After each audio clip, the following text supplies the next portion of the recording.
Sejak kaunter khas program rekalibrasi pulang di KLIA ini dilancarkan pada 8 hari bulan Julai yang lalu, sambutan yang diterima adalah di luar jangkaan.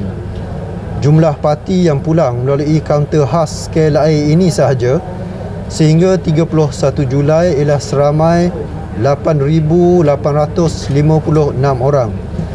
Dan dalam masa yang sama, pelbagai komplain, isu dan rungutan telah dibangkitkan di dalam media sosial oleh pelbagai individu termasuk juga NGO dan kedutaan warga negara berkaitan.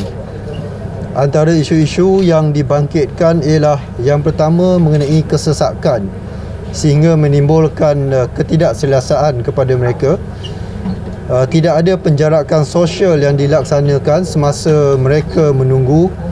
Tidak ada kemudahan kios untuk membolehkan mereka membeli makanan dan minuman, dan rungutan terbesar yang paling banyak yang diterima ialah mengenai mereka terlepas penerbangan, dan terdapat juga makluman daripada syarikat penerbangan bahawa mereka terpaksa menangguhkan penerbangan kerana penumpang-penumpang masih lagi menjalani proses dokumen di sini.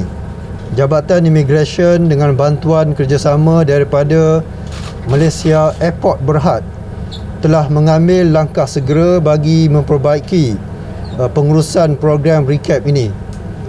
Dan langkah pertama yang diambil ialah membina 20 kaunter baru yang terletak di sini, iaitu di Short Term Car Park Aras 2 Blok B KLIA 1. Seperti mana yang pihak media boleh lihat sekarang ini. Di sini ruang menunggu yang lebih luas disediakan dengan kapasiti di antara 800 sehingga 1,000 orang, dan kemudahan-kemudahan lain yang disediakan termasuklah industrial fan bagi memberikan ventilasi yang lebih baik. Kios menjual makanan dan perkhidmatan photostat dokumen juga disediakan. Turut disediakan oleh MAB ialah surau, dan pada kali ini penjarakan sosial dapat dilaksanakan melalui susunan kerusi yang lebih teratur. Saya ingin memaklumkan bahawa kaunter baru ini telah mula beroperasi pada 31 Julai, iaitu pada hari Sabtu lepas, dan sejak dari tarikh ini Jabatan Imigresen tidak menerima lagi laporan mengenai mereka yang tertinggal penerbangan ataupun terdapat penerbangan yang terpaksa ditangguhkan tempoh berlepas. Imigresen juga telah membuka kaunter khas seperti ini di Setulang Laut, Johor, yang telah mula beroperasi pada 1 Ogos 2021. Perancangan seterusnya ialah membuka 8 kaunter di KLIA 2 yang akan mula beroperasi pada 4 Ogos, iaitu hari Khamis ini. Dan Imigresen juga dalam perbincangan dengan pihak tertentu untuk membuka kaunter khas ini di Pasir Gudang, Johor, dan juga di Pelabuhan Kelang, Selangor.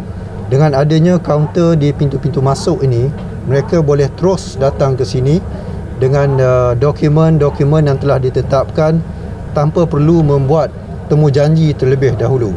Kehadiran pekerja-pekerja yang bekerja tanpa permit ataupun pas yang sah ini telah menyebabkan kehilangan hasil levy kepada kerajaan di sekitar 130 juta setahun.